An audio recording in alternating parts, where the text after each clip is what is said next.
Xo'p, Yormozordan, katta masjid orqasidan 2,5 sotikli mana shunaqangi 2 qavat qilib solingan. Bu xonadonimizni tagida podvali ham bor. Narxini 45 mingga baholadik. Mana asosiy eshidan kirishimizga mana yerga bitta garaj qilsiz bo'ladi. Tepasini yopib olsangiz yopiq garaj bo'ladi.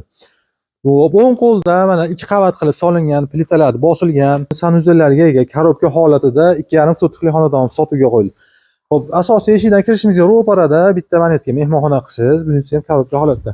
Elektromontaj, suv montajlari bo'lgan, gazni hududda bor, olib kirib olsangiz bo'ldi. Mana kirishimizga ham yetdi. Bitta zal bo'lsa, xo'l qilasiz aka, to'g'rini sanuzelga joy. Bunisi bitta katta mehmonxona. Bundan chiqishimizga bunisi yana bitta xonali katta mehmonxona. Xona 2 ga bo'lib 2 ta xona qilib oldik. Tepaga ko'tarilishimizdagi zinamiz. Mana ikkinchi qavatga ham chiqib oldik. Mana shunaqangi uzun koridor qilingan. Xo'p, chap qo'lda bunisida 2 ta xonasi bor.